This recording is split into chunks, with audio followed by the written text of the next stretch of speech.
Simulan natin sa pagbisita nga ni Vice President Sara Duterte kay Senator Rodante Marcoleta sa PNP General Hospital kanina.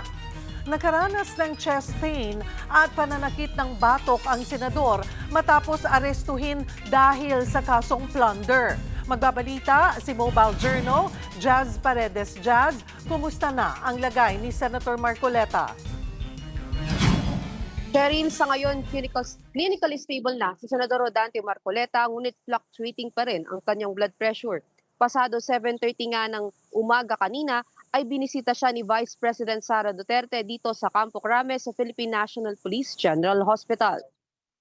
Sa PNP General Hospital, nagpalipas ng gabi si Senador Rodante Marcoleta upang isailalim sa iba't ibang medical examination gaya ng ECG, blood chem, chest x-ray, 2D echo, cervical spine x-ray at iba pa. Ito ay matapos niyang ireklamo ang paninikip ng kanyang dibdib at mataas na blood pressure. Ayon kay Police Lieutenant Colonel Benelli Bayani, PNP General Hospital Chief of Internal Medicine, fluctuating pa ang BP ng senador kaninang 9 a.m., 140/90 ang kanyang blood pressure.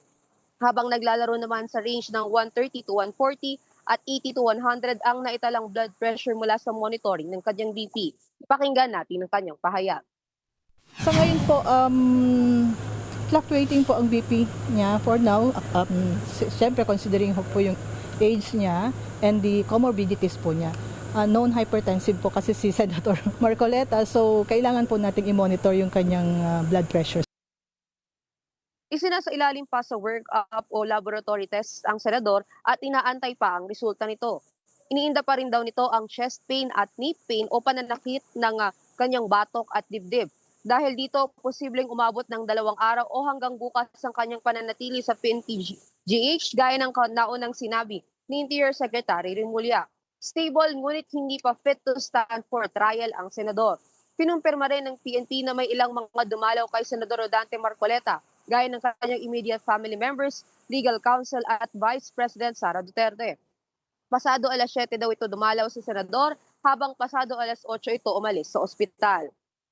Cheryl, samantala sinabi ni PNP Chief Colonel Allen Rico na nanatili rin kagabi sa PNP General Hospital ang isa sa kapwa-akusado ni Senador Rodante Marcoleta na ang negosyanteng si Aristotel Viray na matapos itong maaresto ay dinaing daw nito na mataas ang kanyang blood pressure kaya naman isinugod siya sa PNP-GH kagabi. Ngunit na-clear na rin ito ngayong umaga kaya dinala na rin siya sa Sandigan Bayan. Cheryl? Maraming salamat, Mobile Journal, Jazz Paredes.